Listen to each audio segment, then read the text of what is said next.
First up, we have Zach Galifianakis. The 2009 movie The Hangover catapulted Bradley Cooper to A-list status, and its subsequent sequels only helped to cement his place as Hollywood royalty. But despite starring alongside some well-liked comedians, Cooper and his co-stars apparently had some behind-the-scenes tension that came to the surface when a promotional event for The Hangover 3 in Brazil went badly after Zach Galifianakis refused to attend. The gossip behind the scenes is that there was a disagreement between the team the night before the event. Although it's unclear what the disagreement was about, Glamorama magazine also reported the stars were 3 hours late and branded Bradley as a diva. However, according to Page 6, the drama was actually down to a much simpler reason, which Warner Brothers confirmed in a press release. Zach Galifianakis is apparently afraid of heights, and the movie's press conference was on a peak in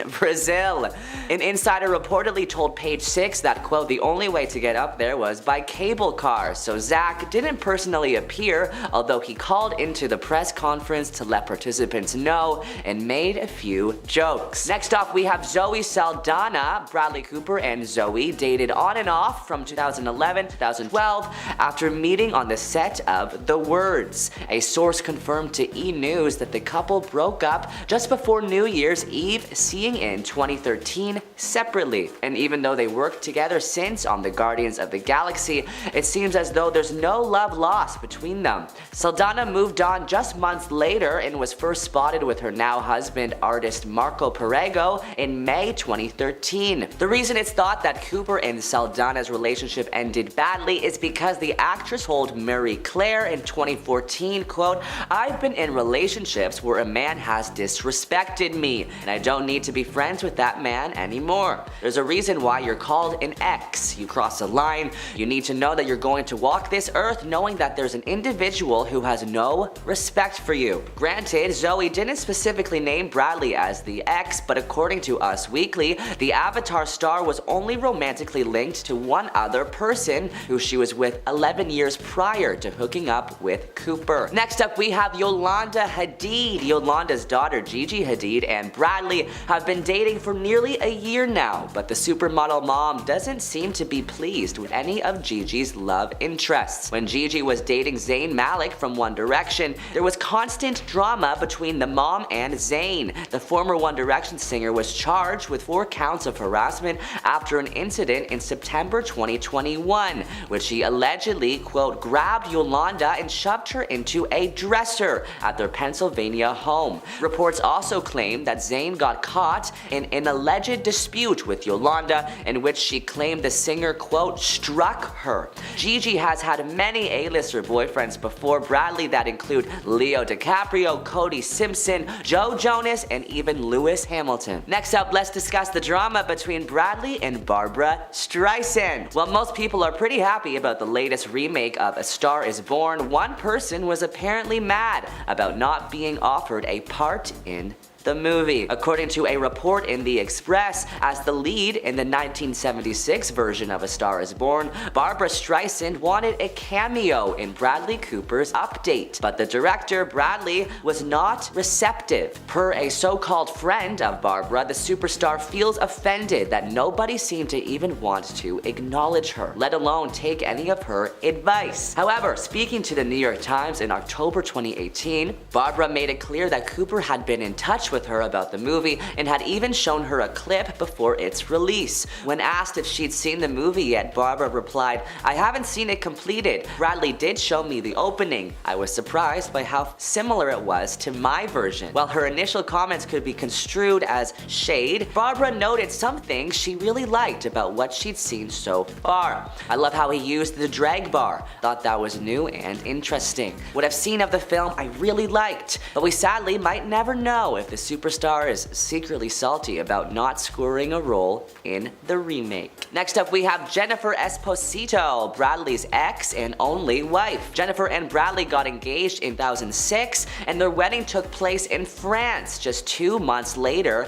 in December 21st, 2006. The stars were married for 4 short months, and there's still a lot of mystery surrounding their quick courtship. In a 2011 interview with Howard Stern, Cooper called the marriage just something nothing that happened, and that he and Esposito ultimately figured out it just wasn't right. Meanwhile, Esposito once described a certain relationship gone wrong, which was widely rumored to be about Bradley in her book, Jennifer's Way. I should have noticed the red flags from the beginning. Actually, there were more like an entire marching band squad of red flags, but I ignored them. He was funny, smart, cocky, arrogant, and a master manipulator. He also had a mean, cold side. His personality could flip on a dime. Within days, my relationship hit an all-time low, and within a week, it was over. Abruptly, rudely, and with the exact callousness that I'd come to expect from him, but this time, I did nothing but agree to end it. Next up, we have Jennifer Lawrence. While Jennifer Lawrence and Bradley Cooper have worked together on several occasions and appear to be friends in real life, there's apparently one thing she cannot stand about him. During an appearance on BBC's The Graham Norton Show on May 23, 2013, Bradley revealed that following an on-screen kiss, Jennifer told him, "You're a wet kisser." Cooper joked that her review of his kissing technique hurt his feelings, explaining, "You never want to hear that. It was not a compliment." Next up, we have Neko Case. American musician Neko Case definitely not a fan of Bradley or his directorial debut, and she's not afraid to say so. In a series of tweets posted in September 2018, Case made it clear she didn't like the newest version of A Star is Born or its leading man and director, Bradley Cooper. Case is known for her solo music and her work with her new band, and much of her criticism with The Wedding Crashers star seems to be related to his portrayal of a musician in the movie. As she wrote on Twitter, Bradley Cooper is the beige demon who makes sure very standard white dudes get to be in everything. He turns a scene to damp sugar quicksand with his treacly fingers and convinces you his vile incantations are him speaking some adorable French. I will fight him. Stand back. As if her initial tweet wasn't strong enough, she followed it up with a statement, quote, "The trailer sent me off a very unreasonable cliff," which is pretty self-explanatory. As if that wasn't enough, Case also then tweeted, "I want to vomit into Bradley's dewy man-child eyes. F off." Wow. Bradley's ex, Irina Shayk, has some honest things to say about why her and Bradley broke up after 4 years of dating and also having a daughter together. Bradley Cooper and Irina have reportedly split because the supermodel wanted more commitment from him.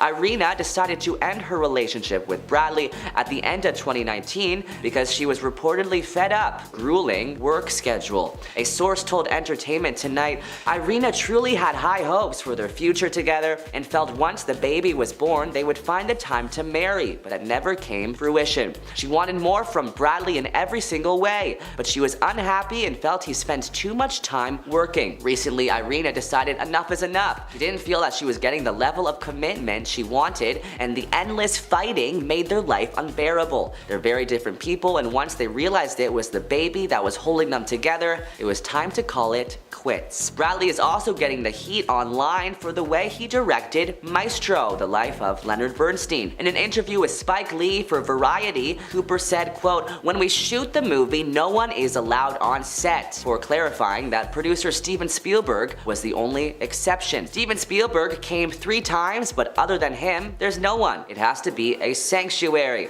"But when I direct, I don't watch playback," he also said. "There are no chairs. Always hated chairs on sets. Your energy dips the moment you sit down in a chair." His comments sparked some serious backlash online. For Bradley Cooper and everybody else who needs to hear it, you'll get the best work out of people when they feel safe, included, and that their needs are met. You have to create harsh conditions to get people to work. You're simply not good at leading. It's a skill issue, wrote one person on X. "Sorry, but completely able-bodied people are not performing at their best when they've been standing 14 hours, another person wrote. Lastly, let's discuss his recent Maestro interview that did not go over well with fans. "He was with me, certainly, throughout the entire time. His energy has somehow found its way to me, and I really do feel like I know him," Bradley Cooper, referring to Leonard Bernstein. Bradley reportedly never met Leonard, though, as he died in 1990. One user commented on Reddit saying, "This man is so cringe." Another remarked, "I really don't like him at all. He's the most overrated actor out there." J-Lo's new Amazon Prime documentary and musical movie has caused quite a stir over the last week, especially in the Affleck-Lopez household. Once a couple 20 years ago, Ben Affleck and Jennifer Lopez are now back together, and fans are. Ben is reportedly angry with Jennifer currently after her new movie about their love life was recently released.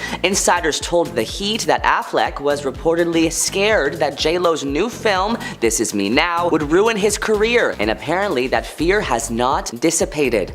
There is a very real risk that this film will not get the reaction she is expecting. Ben's been complaining to friends this could end up being Gigli 2.0. They said it will be especially embarrassing for him considering the career that he has built up and how seriously he takes his projects. He is scared he's made a big mistake getting involved. This is the second project they've worked on together, and since Gigli was so panned by critics, receiving a 6% on Rotten Tomatoes and losing over $60 million at the box office, it seems as though Affleck has been worried about the same treatment, and it allegedly caused problems in their marriage. Ben Affleck also recently admitted the romance forced him to make major compromises. Jennifer was really inspired by this experience, which is how artists do their work, Affleck said. They get inspired by their personal life. It moves you. I know as a writer and director, I certainly do the same things, but things that are private, I always felt are sacred and special, in part because they are private. So this was something of an adjustment for me. At a screening earlier this week for the documentary, Lopez said that her husband was a, quote, reluctant participant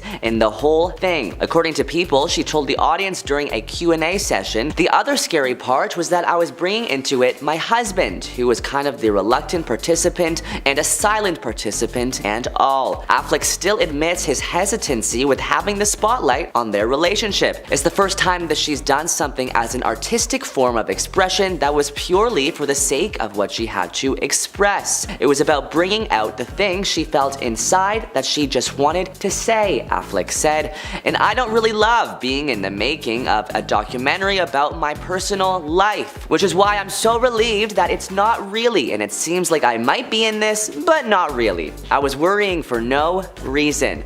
The movie wasn't about me, it was about the ability to love yourself, and that love story is a lot effing harder to find than Prince Charming. Celebrity matchmaker Alessandra Conti notes that there's been a shift in how the public engages with famous couples. Navigating the complexities of fame and having a very public relationship was challenging back in the early 2000s, but now it has reached a different level. Every couple who is remotely in the public eye experiences an intense level of scrutiny, especially with the dawn of social media, she told Fox News. However, J-Lo and Ben have kept a relatively low profile when it comes to social media, and although they're supporting each other at professional events, they have kept the intimate details of their relationship private. This is a smart strategy, and as long as their privacy is maintained, it is a sustainable situation for him and J-Lo. Ben also needs to understand that whoever he dates, he will be scrutinized in the public eye. This is one of the trade-offs of fame, she says.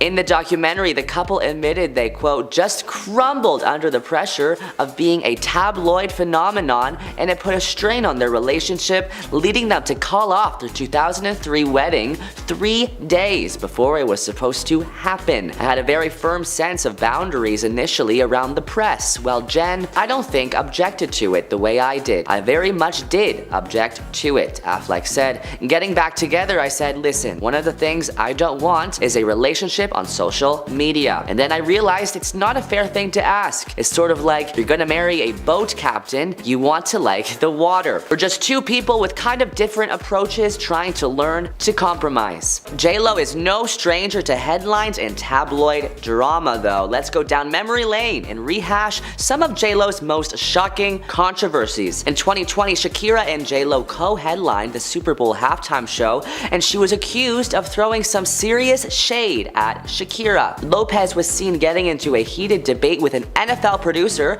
about her idea to have caged child performers on stage, a reference to the living conditions that youngsters face at border detention centers. She said, I'm trying to give you something with substance, not just us out there shaking our effing butts and effing belly dancing. I want something real. I want something that's gonna make a statement, that's gonna say that we belong here and we have something to offer. The use of the term belly dancing is something which Shakira is very famous for, left many believing that she was dismissing her co-star's contributions. Jennifer Lopez was also accused of being insensitive to her husband's addiction issues in 2023 when she launched her own brand of alcoholic cocktails. The Let's Get Loud singer put her famous name to Dalola, a range of drinks created with mixologist Lynette Marrero. But having only just walked down the aisle with Ben Affleck, a recovering alcoholic, this latest business venture left a sour taste for some fans. There's also a rumor that J-Lo didn't used to sing on her old records. Rumors had been circulating for years that Jennifer Lopez had more than a little vocal help on hits such as Play,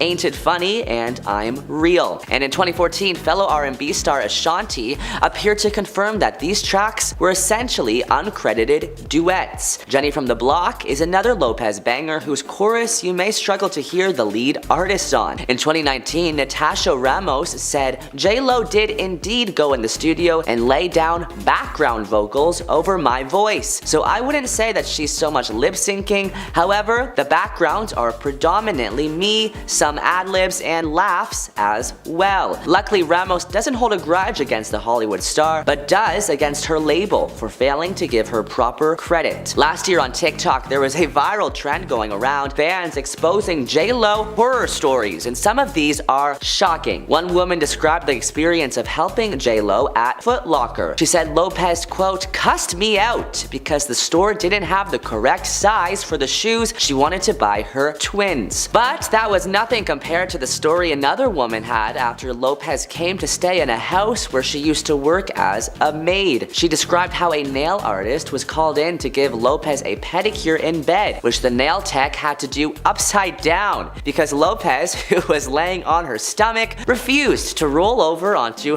her back. And if you're thinking of making eye contact with J-Lo, never do it. A TikToker who says that her father worked as a driver for a car company often used by J-Lo said that even a driver glancing in the rear view mirror sparked Lopez to berate him for invading her privacy. Unsurprisingly, her father eventually refused to drive Jennifer ever again. J-Lo's new Amazon Prime movies aren't getting the best hype, as some say it is the worst movie ever made. One reviewer made a list called The Reasons Why This Sucked. I had no idea what was going on in the movie, she says. There was no theme, actually. There were too many themes.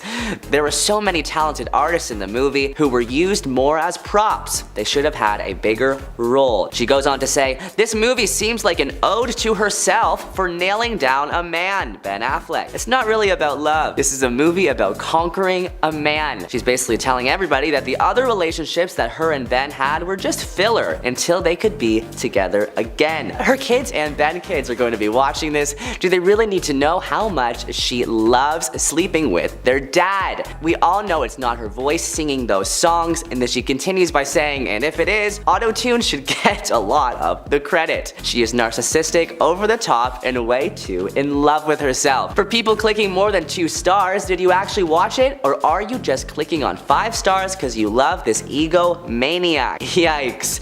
Alright, back to Ben and Jennifer. More inside details of their private life were released in her accompanying documentary that was just released this past week. Early in the documentary, Lopez reveals that she showed her musical collaborators a collection of letters that Affleck gave to her as a gift. This book is a book that Ben gave me on our first Christmas back together. It's every letter and email that we wrote to each other from 20 years ago and today, she says. The cover of the thick binder says, handwritten, The Greatest Love Story Never Told by Jennifer Lopez and Ben Affleck, 2001 to 2022 and counting. Jennifer explains, it became like our Bible and we just left it there in the studio. Ben Affleck, however, was surprised their correspondences were made public. I was like, you've been showing all the musicians all these letters? And they were like, yeah, we call you Pen Affleck, he recalls in the documentary. I did really find the beauty and the poetry and the irony in the fact that it's the greatest love story never told, and if you're making a record about it, that seems kinda like you're telling it. He adds later that he had to adjust to the change. But things that are private, I've always felt are sacred and special because they're private. So this was something of an adjustment for me. First off, we have Taylor Swift. Swift and Beyonce seem to be on good terms now, constantly photographed at award shows together and supporting each other's concert movies. But years ago, Taylor and Queen Bee had some tension formed between between them by Kanye West. As Taylor Swift was giving her Best Female Video Acceptance speech for You Belong With Me at the 2009 MTV Awards, Kanye went on stage, took the microphone from her and said, "Yo Taylor, I'm really happy for you, I'm gonna let you finish, but Beyonce had one of the best videos of all time."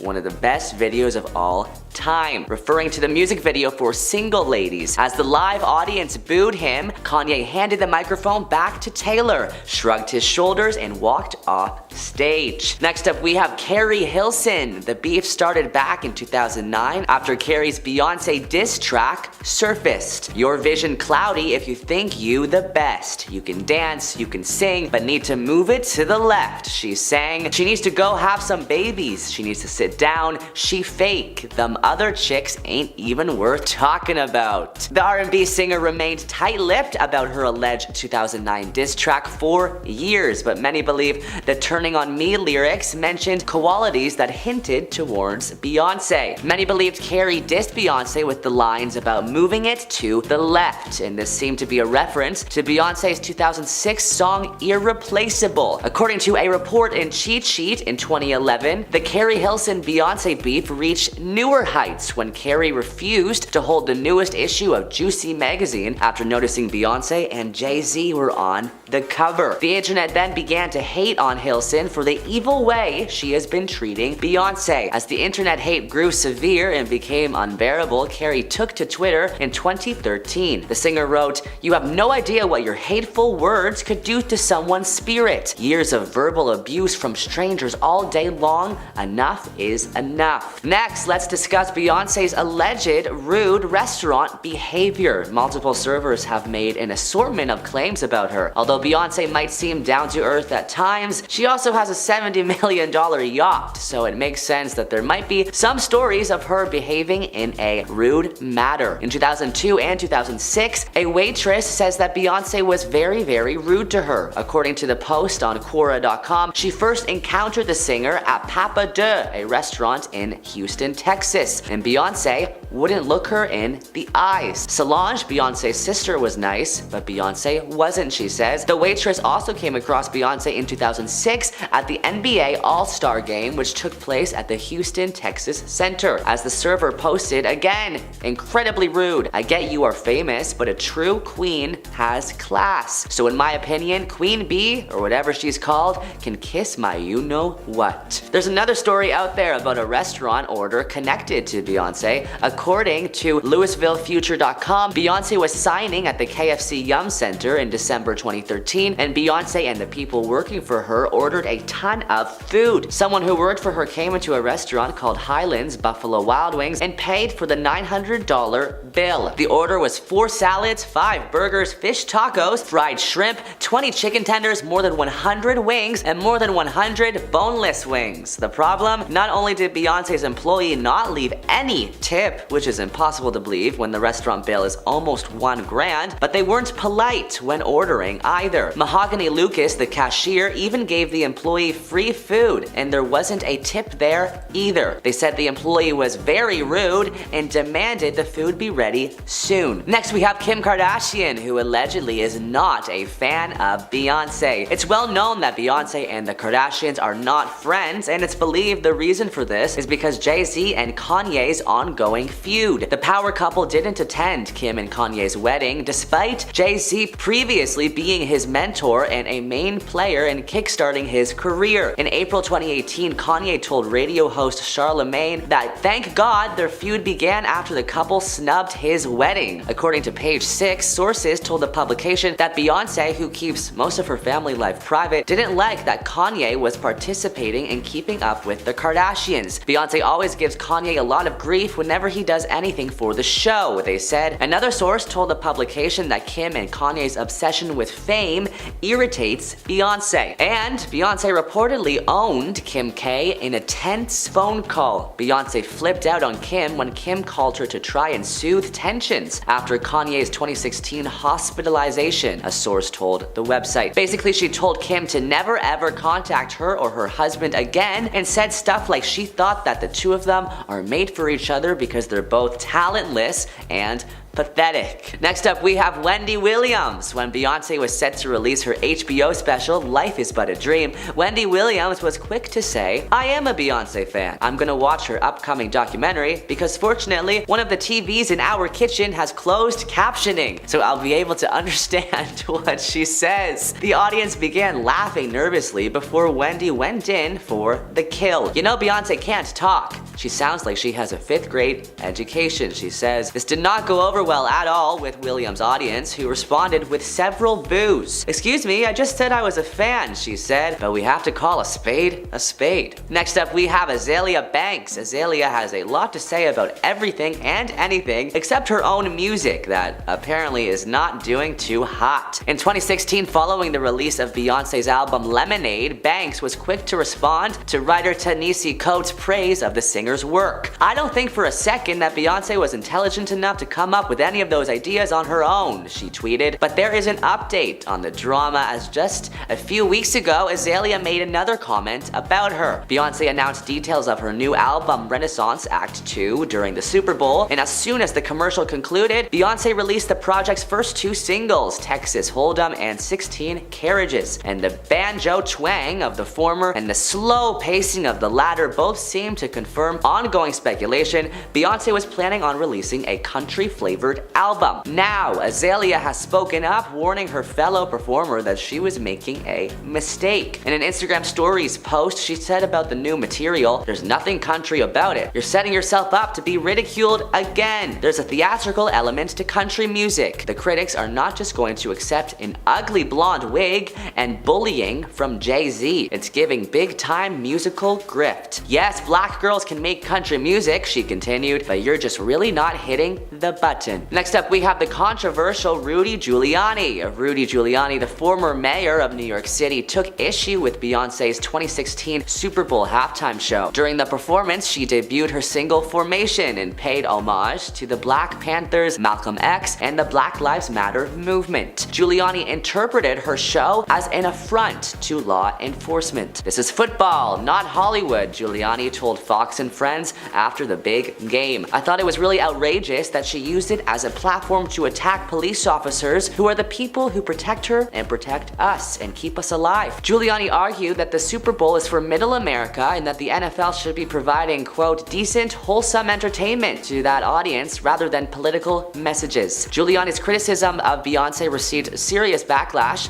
of their own. Included on that list, former Destiny's Child group member Kelly Rowland said in an interview with Us Weekly that, quote, Giuliani should just shut up. Next up, we have actress Sonia Lathan was accused of flirting with Jay-Z and biting Beyoncé in the face at a party in December 2017. Yes, you heard that right. Comedian Tiffany Haddish told GQ that an unnamed actress was getting too close for comfort to Jay-Z at a party, so Beyoncé allegedly intervened. And by intervened, we mean she supposedly said, Jay, come here, this B-word, and snatched him. At least, that's how Tiffany Haddish remembers it. Haddish said one of Beyoncé's friends later told her that this B-word just bit Beyoncé. Wow. Next up, we have Kid Rock. The Born Free and cowboy rocker threw some serious shade at Beyoncé in an interview with Rolling Stone. He told the music magazine that he is, quote, flabbergasted by the attention she receives. Beyoncé to me doesn't have an effing purple rain, but she's the biggest thing on earth, he said. How can you be that big without at least one Sweet Home Alabama or old time rock and roll? People are like, Beyoncé's hot, she's got a nice effing butt. I'm like, cool, I like skinny white chicks. Doesn't really effing do much for me. Beyoncé has not responded to Kid Rock's offensive remarks. However, Beyoncé fans, called the Beehive, have taken action to defend their Grammy Award-winning queen in a way only the Beehive could, by flooding his Instagram page with bee emojis. And then Kid Rock later posted a photo of bee repellent.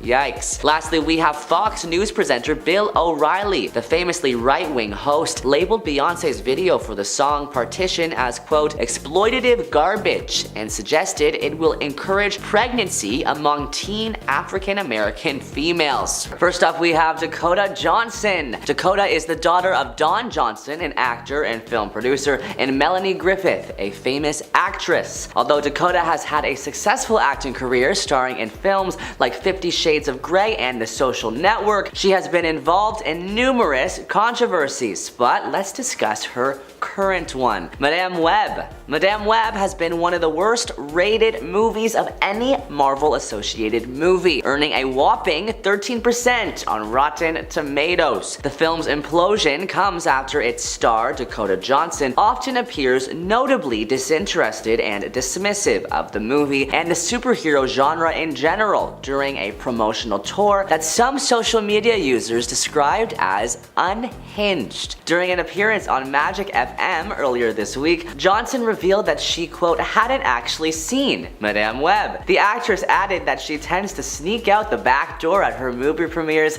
and go have dinner. I probably won't. I don't know when I'll see it, Johnson said of Madame Web. Meanwhile, in an MTV interview, the host noted that there was a scene in the movie in which Johnson's character dies for 3 minutes. After Johnson appeared confused, the host asked, "Do you remember that?"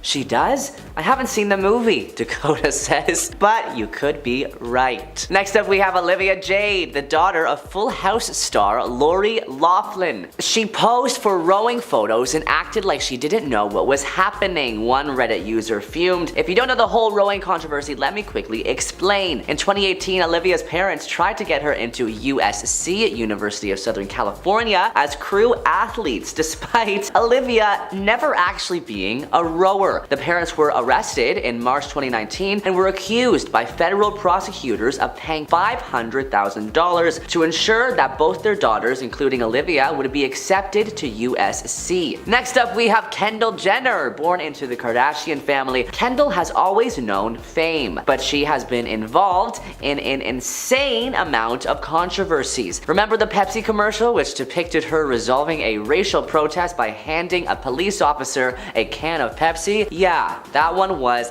bad. The commercial was immediately branded tone deaf and offensive, with Pepsi pulling it the next day. Kendall's ad for her new tequila brand is also being met with backlash after many felt it was cultural appropriation. Since announcing that she was entering the tequila business in 2021, Kendall launched her 818 tequila with an advertisement promoting the product. In the 818 ad, Jenner can be seen riding a horse through an agave farm in Mexico, wearing braided pigtails before cheersing her liquor with native farmers. The Keeping Up with the Kardashian star is now facing criticism for the video, with many accusing her of appropriating Mexican culture. No, Miss Kendall, we do not ride in horses all the time. No, we do not wear our hair in braids all the time. No, workers do not get to drink the tequila. Also, that's not the way you drink it. Workers do not work with that kind of clothes. And finally, your advertisement is so whitewashed / California vibes. Jalisco is not California, so don't try to make it that way, said one Twitter user on a thread that has been liked over 25,000 times. Next up, we have Jaden Smith, son of Will Smith and Jada Pinkett Smith. Jaden was a successful actor starring in The Karate Kid in 2010, but eventually took a long break from acting after performing in a horrible movie with his dad, a sci-fi movie called After Earth. Unfortunately, although it was highly anticipated, the film was a catastrophic flop. Not only did After Earth tank at the box office, but according to Reuters, the film earned 3 Golden Raspberry Award nominations in 2014 for the worst cinematic performances. Both Smith and his father, Will Smith, accepted awards of shame. Jaden won the Worst Actor Award, while Will accepted the Worst Supporting Actor Award. Together, they took home the grand prize for Worst Screen Combination. In his memoir, Will Smith expressed his remorse regarding the film. After Earth was an abysmal box office and critical failure, he wrote, and what was worse was that Jaden took the hit. Fans and the press were absolutely vicious. Jaden had faithfully done everything that I'd instructed him to do, and I had coached him into the worst public mauling he'd ever experienced. Next, we have Tom Hanks' son, Chet Hanks. Although he's the son of one of the most recognizable actors in the world, that hasn't stopped him from doing the following: threatening Howard Stern with physical violence, dropping the N-word repeatedly on Instagram, getting his parents sued for a car accident he allegedly caused, and getting addicted to substances and going to rehab. According to Chet, that last one was the reason for all the other stuff, which he revealed in a series of Instagram videos after completing his stint in rehab. He is also known to use an offensive Jamaican accent. In pure Tom Hanks fashion, he approached his black sheep son with the same gregarious nature with which he's built his entire career. He told Entertainment Tonight, quote, "As a parent, you love your kids unconditionally. You support them every step of the way. You got to applaud the bravery and honesty when it actually comes out of your own house." The good news, as of this video, Chet has been on the straight and narrow. He is sober and following in his parents' footsteps, pursuing an acting and music career. Next we have Gigi Hadid, daughter of Real Housewives star Yolanda Hadid. Gigi made the headlines after drama between her and ex-Zayn Malik from One Direction got publicly released a few years ago. 1 year after the former One Direction member welcomed daughter Kai with Gigi, he has been accused of harassing her mother, Yolanda. She cut herself off from all her friends every time they were together, the source said at the time. Gigi focused all her time and energy on Zayn, but it just got to be too much, the source says. 1 year later, Us Weekly broke the news in January 2020 that they were back on, and she gave birth to the first child that September. The twosome lived in Pennsylvania during Gigi's pregnancy amid the coronavirus pandemic, spending time with Yolanda and Gigi's siblings, Bella Hadid and Anwar Hadid. 2 months later, Zayn allegedly got physical with Yolanda during an incident on September 29, 2021. The details of the fight remained under wraps until a month later when TMZ published a report that claimed he, quote, struck the Real Housewives of Beverly Hills alum. Zayn defended himself through a lengthy Twitter statement. "As you all know, I am a private person, and I very much want to create a safe and private space for my daughter Kai to grow up in," he wrote at the time, implying that Gigi's mom Yolanda leaked the story. Next, let's discuss Rosie O'Donnell's daughter, Chelsea. Chelsea has thrown so much shade at her mom in the press that it would make even the most angelic moms angry. During an interview with the Daily Mail, Chelsea claimed Rosie smokes constantly, gorges on junk food, and is inattentive to her kids. Chelsea also claimed that she was, quote, pretty much raised by nannies. And that is not all. Chelsea said that she was heartbroken after being shipped off to 2 boarding schools, which resulted in 4 years of estrangement from her mother. After Chelsea finally returned to Rosie's home at 17 years old, they couldn't last a year living together before, according to Chelsea, Rosie kicked her out of the house. Rosie claimed that Chelsea went missing and even involved the police, but Chelsea told a different story. "Rosie had 2 of my bags packed with clothes. Literally 10 minutes after the police dropped me off at the house, I got in a car and I went to a friend's house." Yikes. This is a lot, I know, and at the heart of everything is Chelsea's alleged mental health issues. She hasn't denied struggling with depression and also anxiety, but she felt it was unfair that her mother made her issues public. As for Rosie O'Donnell's take on the entire ordeal, "My teenagers are a nightmare. They're horrible," she once quipped to a crowd. Next up, we have a Nepo baby who reportedly shoplifts. Rudy Giuliani's daughter, Caroline, was arrested for shoplifting about $100 worth of cosmetics from Sephora. For her crime, Caroline received the penalty of 1 day of community service. Not too bad, Caroline.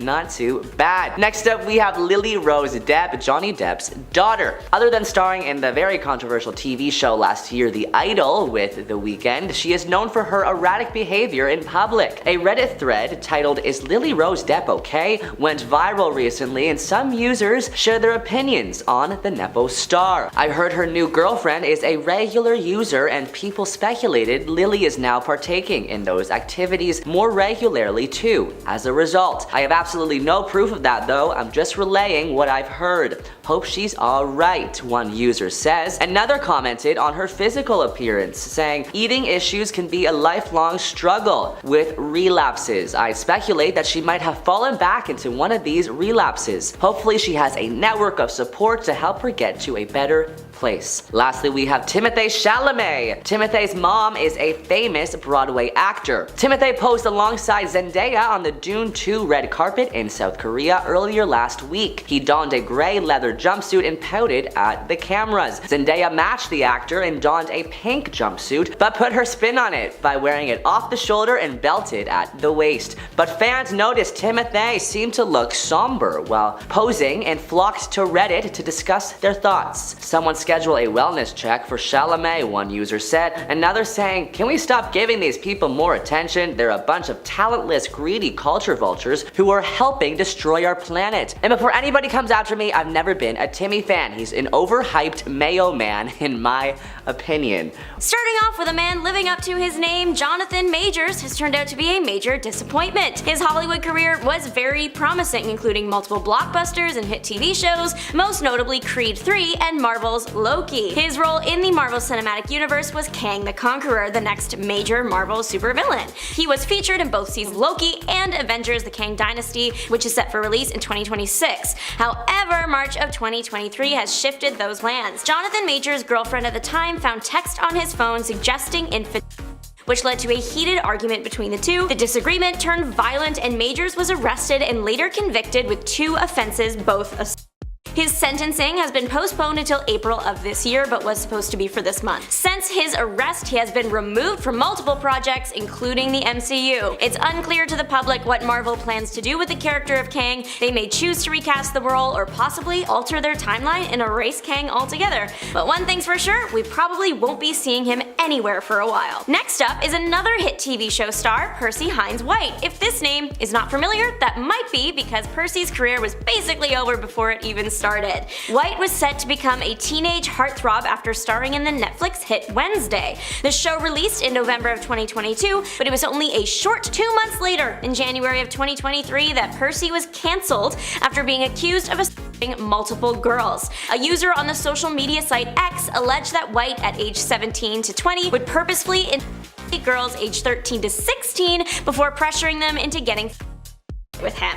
Shortly after this user came forward, many other girls shared similar stories. It later surfaced that White was allegedly also insulting his female fan base through an X account, and video evidence of White using sensitive words was the last nail in his coffin. Percy was set to star in a film with Wednesday co-star Jenna Ortega, but it's currently unclear when or if the film will ever make it to the silver screen. Similar to Jonathan Majors, it's currently not known if White's character in Wednesday will be recast or written off. With a hopeful season 2 release date of late 2024 or early 2025, fans of the mysterious and macabre should be expecting confirmation soon. Ever since the infamous Oscars slap, Will Smith's career has taken an intense nosedive. Once a coveted actor starring in hits like Men in Black, The Fresh Prince of Bel-Air, and The Pursuit of Happiness, Will Smith now seems to only show up in headlines. With the new projects attached to his name, it seems like Smith is taking a backseat for some, working in more behind-the-scenes roles like a producer, while the films in which he is a lead actor for aren't receiving the praise they once did. Box office lows are not the only repercussions from the 2022 Oscars. Will Smith received a 10-year ban from attending the event. The whole reason everything happened was because Chris Rock made a joke at the Oscars about Jada Pinkett Smith's shaved head. Jada has a hair loss disease called alopecia, so it was an unwelcome joke, which is why Will walked up there and started yelling after. However, at the end of last year, Jada is promoting her memoir Worthy. She reveals that at the time of the slap, her and Will had been separated for 6 years, and that definitely makes the whole situation a tiny bit worse. Even though it's been about 2 years since the slap heard around the world, Will Smith is still not in the public's favor and therefore not at the top of any casting list. Ariana Grande is a tricky case. Right now, she is in a lot of hot water due to her relationship with Ethan Slater. The pair met on the set of the Wicked movie, her as Glinda and him as Bach. At the time of filming, both were married and he had a young child. Both parties insist that they didn't get together until after leaving their partners. However, the messy timeline of it all makes it seem suspicious. Filming officially wrapped this January and started way back in December of 2022. Grande had apparently split from her husband in January 2023, and she and Ethan were reported to already be together in March. However, in May, Ethan posted a tribute to his wife on his Instagram account. By July, Ethan and his wife have allegedly split and Ariana is now fully in the picture. After July, the pair are seen out together in Disney World, at Slater's Broadway shows, and out to dinner in New York. People have been trolling this couple for months, and with Wicked releasing later this year and a press tour on the horizon, that likely has no end in sight. Ariana recently released a song called Yes And that is doing pretty well, but lots of people find some of her lyrics to be in poor taste as they are referencing her relationship with Ethan. So even though she has a highly anticipated movie and album releasing later this year, the messy details of her personal life are slowly dimming the spotlight surrounding the star. Doja Cat was on top of the world for a while there, but now seems to have fallen off, and it's not the first time. Back in 2018, she was exposed for some homophobic tweets she'd made in 2015, and if you're sitting there thinking that was so long ago, don't worry, her apology was worse than the tweet was. The original tweet was a slur, and then she defended herself by saying she uses the slur all the time, and just because she uses it doesn't mean she hates gay people. Okay. She re-apologized after that one. It's unclear if Doja Cat wants to be famous. On some of her Instagram lives and social media accounts, she has shown her upset at fans enjoying her music. Most people don't like being told that what they enjoy sucks, but most fans aren't usually told that by the person who made the thing. Doja fans didn't take it well, and the singer lost almost 500,000 followers. Doja Cat also poked fun at her devoted fan base by making fun of the name they chose for themselves, which is Kittens. Fans were quick to point out to her that you shouldn't bite the hand that feeds you. Matt Rife, if you haven't heard, is very much out. He was a super popular comedian that initially rose to fame on the popular social media app TikTok, and then received a Netflix special premiering in November of 2023. That's where the trouble started. His special, Natural Selection, opens with a joke about domestic No thanks. Yeah, that so-called joke didn't go over well with the internet, with many people asking why Matt felt the need to be punching down instead of up. His apology for the joke was shocking, to say the least. On his Instagram story, he posted the text, "If you've ever been offended by a joke I've told, here's a link to my official apology," beside a link that read, "Tap to solve the issue." The link was not to a genuine heartfelt apology, no, it was to a health website, specifically to a page where you can buy special needs helmets. Why? As this was unfolding, there were a bunch of people online weighing in on the issue. One was a little 6-year-old boy who just said that Matt was mean to girls, and Matt decided this little boy was who he wanted to go up against and commented, "Santa Claus isn't real. Your mom buys you presents with the money she makes on OF. Good luck." The comment was deleted, but screenshots live forever. Somehow topping Matt Rife's disaster of an apology is Colleen Ballinger on the ukulele. That makes the list for top 10 sentences I never thought I'd say. Colleen was really popular YouTuber from about 2010 to last year, really. She had a Netflix special too, and her channel was mainly known for posting videos using the character Miranda Sings. The Sings persona is a satire of bad singers with big egos. The irony. The character was super popular and her career took off. She was most popular with preteens and teenagers. As early as 2020, allegations were coming out about Colleen creating inappropriate relationships with fans, but everything really came crashing down in 2023. More allegations were coming out, screenshots were being shared, and pretty soon Colleen's live shows and podcasts were being cancelled. This is very serious stuff, and Colleen decided best way to address it was on the ukulele. While singing, she reveals that she was advised by her team not to speak on the issue, but they didn't say she couldn't sing. The video wasn't received well. A few months later, she posted another apology for the song. This time, that one was just talking. She's still vlogging, just not to as big of an audience, and there are no live shows on the horizon for her. She may be difficult, but boy can she sing. Not talking about Colleen anymore, we are moving on to Lea Michele, the Fanny Bryce of Broadway, the Rachel Berry of Glee. She has got quite the reputation. She allegedly made life on the set of her shows difficult, allegedly bullying castmates and threatening to defile someone's wig. Fortunately for Lea, she has an incredible voice and a pretty iconic past role, so when it came time to stunt cast Funny Girl on Broadway, the top choice. She can sing the role super well, plus her character in Glee was zeroed in on playing Fanny Bryce, so why not bring that into real life? For full circle moments, sell tickets. It seems like the next steps for Lea Michele will be onto another Broadway stage instead of back to the silver screen, which makes sense. Many former cast members from Michelle's Glee days have come forward to express how inappropriately Lea behaved on set, so I don't find it hard to believe that she's not being seen on any more of them. Back in the spring last year, she teased that she knows what her next Broadway project will be, only there hasn't been any more info since May or June, so no one is currently sure what's happening there. The story that still shocks me to my core is that of Armie Hammer. He was really on track to making it big. He was in the smash hit film Call Me By Your Name and had the Hollywood star look. Why, oh why, did he have to, trigger warning, enjoy people on plates? Yeah, I don't think anyone wants to go within a 100-foot radius of this man, let alone working closely with him on a film set. Ever since the allegations surfaced in 2021, this man has rightfully not known peace or been seen on the screen. It wasn't just the enjoyable thing that he was accused of, but also just general abuse towards his partners, multiple partners. This all makes my skin crawl, I hate it so much. Probably the strangest bit of dark humor from 2022, a year after the allegations, was the film Bones and All. So Call Me By Your Name starred Armie Hammer, Chalamet, and was directed by Luca Guadagnino. Armie's condition is revealed in 2021, and then the next year, a film is released about his condition, directed by the man who made Armie's most notable film and starring his former co-star. I wish I could have seen his face when he found that out, but I think I'm done with this one. I seriously might throw up. Kanye West has been on the sidelines of Hollywood for a while now. There is no denying the man's talent and musical ability, but he is yet another example of an artist's personal life and choices hurting their career and making people touch them with a 10-foot pole. The downfall started a long time ago, but some highlights in Kanye stating that was a choice, his anti-Semitic remarks, and recent album controversy. His anti-Semitism has led to him being banned from various social media sites and even streaming platforms. Kanye recently released his new album, and it was apparently pretty hard to get out there. Kanye allegedly went to multiple distributors and was repeatedly turned away. The new album, Vultures 1, features many just horrible lyrics, but a large reason as to why it was pulled is because of copyright infringement. Kanye requested permission from multiple artists to sample their tracks for his new album. Upon receiving many no's, he did it anyway. Most people said no because they do not want to be associated with all the negative things Kanye has said and done. So when the album dropped, they were quick to complain and get the songs removed. The album is back up currently, so we'll see how long it lasts. First up, Jada's cheating past. While on a break with husband Will Smith, Jada decided to find another lover and found R&B singer August Alsina, who was 23 at the time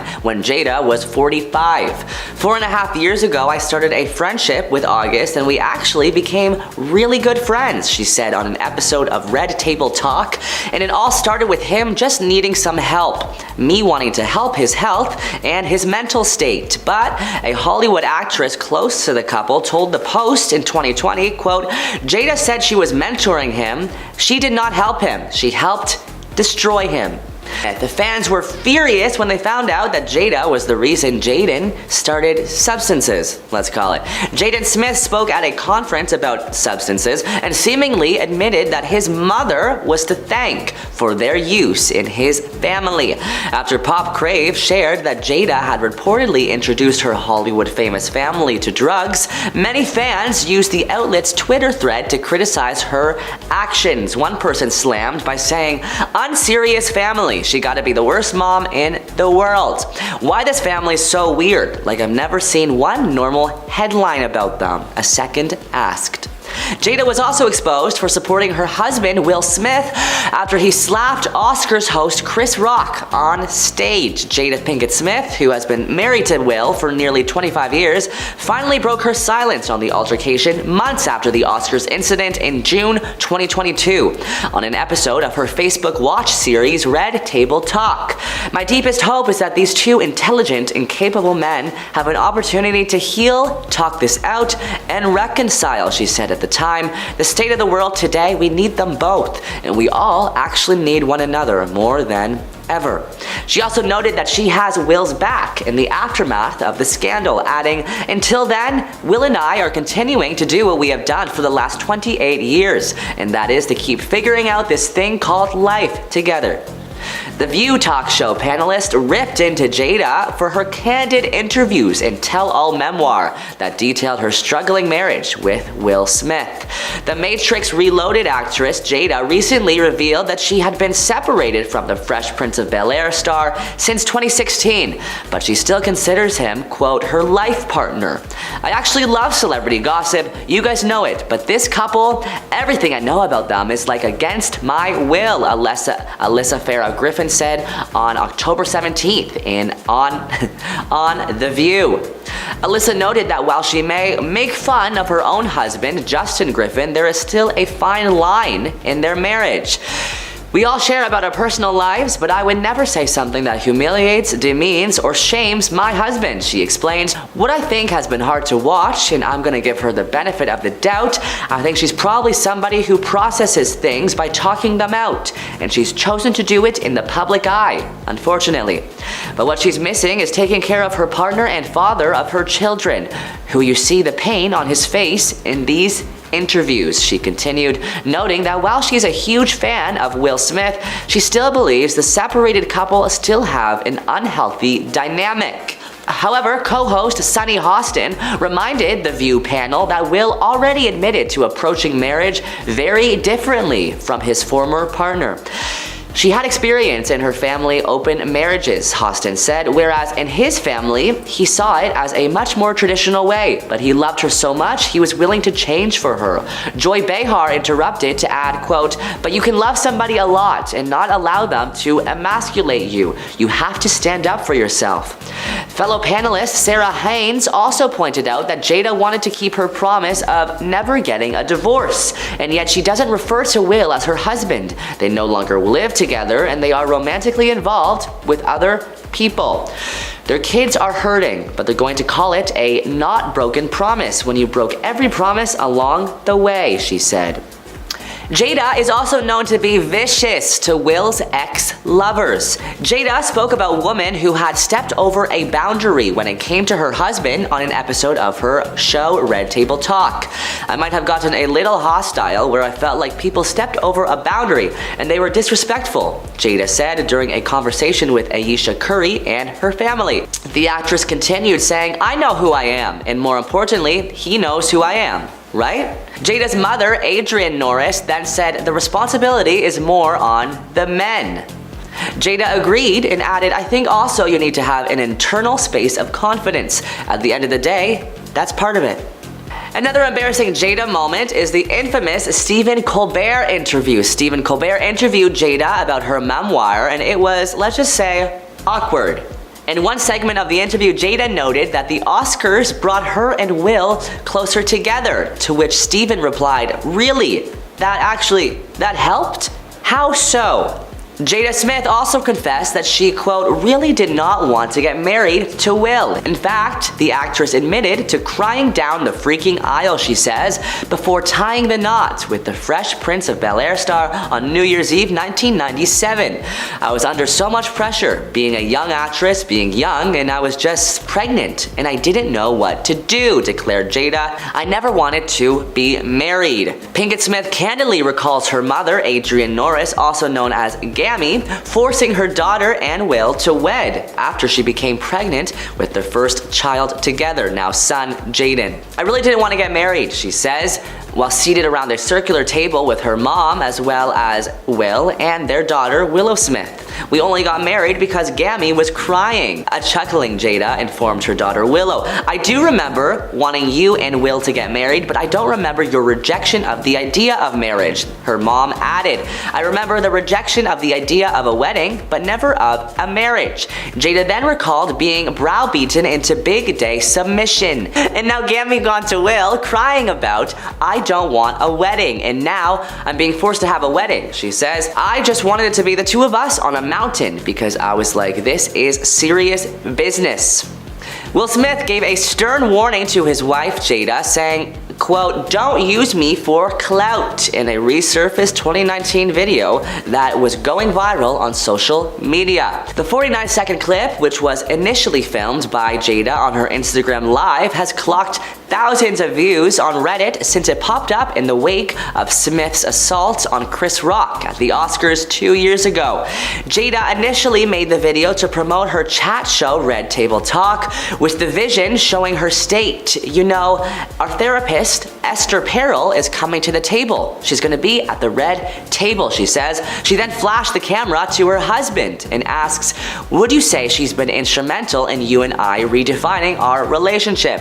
Will looks extremely irritated in the video and responds, "I would say don't just start filming me without asking me." Jada seemingly brushes off her husband's request, telling viewers that she is, quote, "still dealing with his foolishness." She then continues to probe her movie star spouse, saying, "Would you say she helped us heal the hurts that we caused between one another?" The continued questioning is clearly frustrating Will, who snaps back, saying, "My social media presence is my bread and butter, so you cannot just use me for social media. Don't just start rolling. I'm standing in my house. Do not start rolling." Next up, let's talk about Jada oversharing about not only Will Smith, but her kids as well. "I knew the night that Jaden, her son, lost his virginity," she says. "I had a moment moment with Trey in the kitchen where I looked at Jaden and I said, "You've done it." And he ran into the bathroom. I was like, "You don't have to be embarrassed." She also revealed on her talk show that she cried of sadness when she found out that she was pregnant with him. Yikes. I was under so much pressure being a young actress, being young, pregnant. I was just like, I don't know what to do. Lastly, let's discuss that infamous Will Smith Oscar slap once again, and let's see what celebrities had to say about it. Mila Kunis told C Magazine in 2022 that she was stunned that so many people in the audience at the 2022 Oscars stood up when Will Smith won his Oscar after he already slapped Chris. Not standing up to me was a no-brainer, but what was shocking to me was how many people did stand up, she says. I thought, wow, what a time we're living in that rather than do what's right, people focus on doing what looks good. It's insane to me. Sharon Osbourne also shared her thoughts on the slap in an April interview a month after the awards with the Sunday Times. When he wins the Best Actor award, everybody stands up, she says.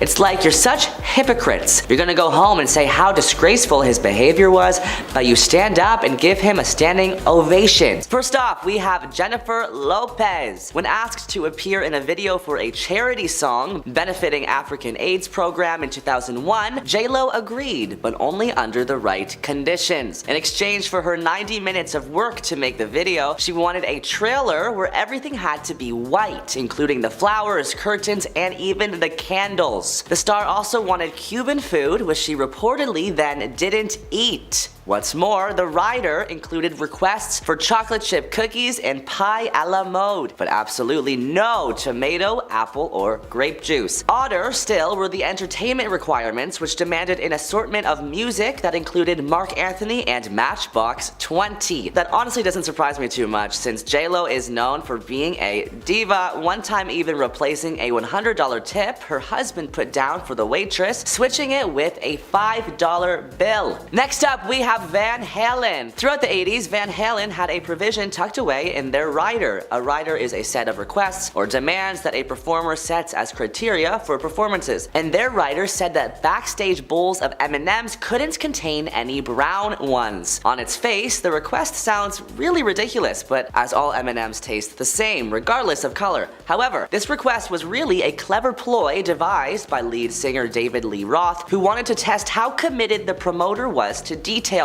Before the show, Roth would check the M&M's bowl, and if there weren't any brown ones, he'd know it was safe to go on stage. But seeing brown M&Ms was a warning sign there may be unexpected trouble. Next up, we have Madonna. It should come as no surprise to anybody who's a fan of Madonna that she has extravagant tastes when she goes on tour. According to In Touch Weekly, the pop diva wants to be surrounded by an entourage composed of 200 people. She wants 30 bodyguards to look over her for protection and personal chefs to make vegan food exclusively. If that already doesn't seem like too much, furniture is even moved from Madonna's house to her dressing room so she can feel more at home. Wow. Speaking of Madonna on tour, Madonna has recently been in the news. 2 New York City men sued the pop star for starting a show for her celebration tour roughly 2 hours later than the time listed on the tickets. In early January of this year, Michael Fellows and Jonathan Hayden accused Madonna, Live Nation, and the area venue of, quote, unconscionable, unfair, and deceptive trade practices by listing 8:30 p.m. as the start time. The pair also took issue with the show reportedly ending around 1 a.m., which allegedly posed a greater problem for them as they, quote, had to get up early to go to work and take care of their family the next day. Madonna was criticized on social media and by other celebrities following news of the lawsuit, with the ladies of The View talk show taking aim at the singer-songwriter amid the legal development. I personally wouldn't wait 2 hours to get a hot oil massage from George Clooney, much less a concert by anybody, Joy Behar said, while Sarah Haynes added that it was disrespectful to Madonna's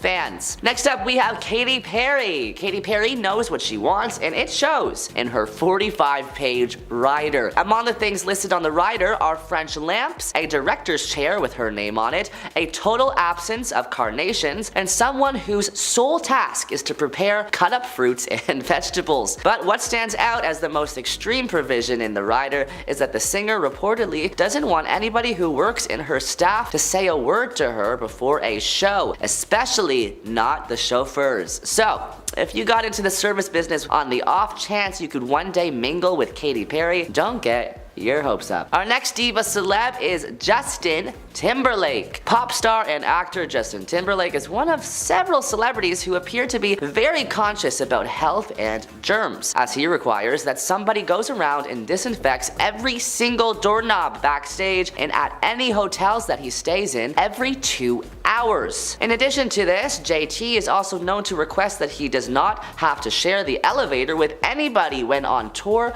or even at a party, presumably so he doesn't have to make any small talk or have an awkward silence. To top it all off, Timberlake also insists that he and his entourage get the entire floor to themselves at hotels while on tour so they can have some wild parties. Justin has been in the tabloids recently for his rude remarks about ex Britney Spears, who he reportedly cheated on. Timberlake performed a free one-night only concert on Wednesday, January 31st in New York City to mark his 43rd birthday. In a clip posted to social media, Timberlake took a break from singing at one point in the evening to speak directly to the crowd. "I'd like to take this opportunity to apologize to absolutely effing nobody," he said into the microphone as the band played the musical accompaniment of his Jay-Z collab Holy Grail in the background. One of the most successful female artists of all time, Mariah Carey, is also known to be quite the diva, which is reflected in her long rider. She has previously required an attendant whose only job was to dispose of her gum, and she has also insisted on her dressing room being 75 degrees with a lamp or clip light and 24 white roses, as well as fully stocked crystal champagne complete with bendy straws. Her most famous request, however, is one which we can understand, but logistically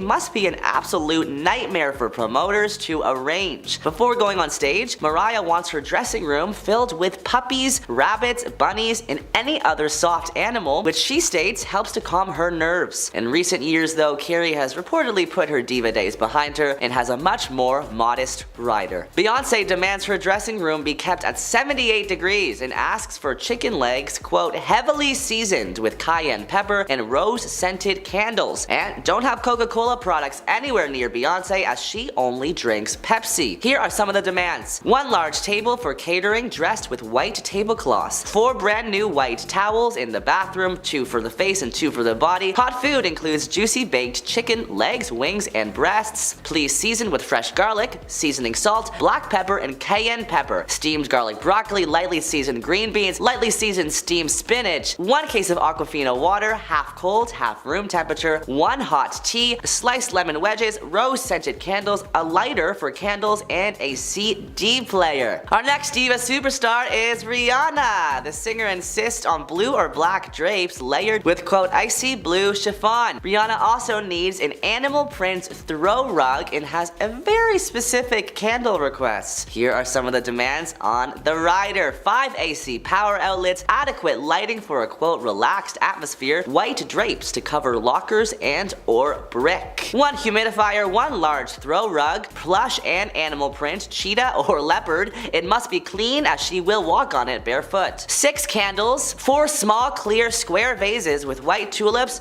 no foliage. Second choice, if you can't get the tulips, white Casablanca lilies. Third choice, if you can't get those, white freesia. When Britney Spears performed in London's the O2 Arena in 2011, she demanded a feast of McDonald's bunless cheeseburgers along with 100 figs and prunes, so she could feel like she was getting the full London experience. She also ordered fish and chips with a framed photo of Princess Diana on the side. Yes, she reportedly ordered a framed photo of Princess Diana to be displayed in her dressing room at the venue. The UK publication The Daily Mirror reports, quote, Britney adores the monarchy. Diana was in many ways her inspiration. Perhaps it's because Britney can relate to the superstar loneliness paradox, that feeling of being famous but also trapped. Britney Spears has even admitted that fame made her feel like she was, quote, living on the edge of a cliff. In the first preview of her memoir, The Woman in Me, the pop star opened up about her early years in the spotlight. I envy people who know how to make fame same work. Britney was always saying she just, quote, wanted to be normal, but her level of fame at the time precluded her from any semblance of normality. She felt, in effect, trapped, says her former makeup artists. Our final celebrity is the #1 celeb of the year, Taylor Swift. First, make sure if she's arriving before 11 a.m., you've made a pit stop to Starbucks. Here are some of the demands she requires if arriving before 11 a.m. The following from Starbucks: 1 grande iced caramel latte with 2 sweeteners, also 1 grande iced Americano with 2 sweeteners, soy milk, and 1 slice of pumpkin loaf, 1 stick of butter, 3 boxes of Kraft mac and cheese, 2 4-packs of Red Bull, 1 12-pack of Corona, 1 12-pack of Newcastle beer, 1 bottle of Welch's grape juice, 1 avocado, 1 bag of Twizzlers licorice, 1 case of Smart Water, 1 pint of Ben & Jerry's chocolate chip cookie dough ice cream, 1 pint of Ben & Jerry's chocolate brownie frozen yogurt. Another thing the pop star demanded was that regular tickets for the Eras Tour concert film be priced at $19.89, a cheeky reference to her re-recorded album 1989, Taylor's version. That sounds all too well and good until it's noticed that AMC typically charges an average of $14.89 for an adult ticket, meaning Taylor Swift is demanding her fans pay more than 30% markup price to see her movie, basically to honor an album that they'll likely be buying for the second time.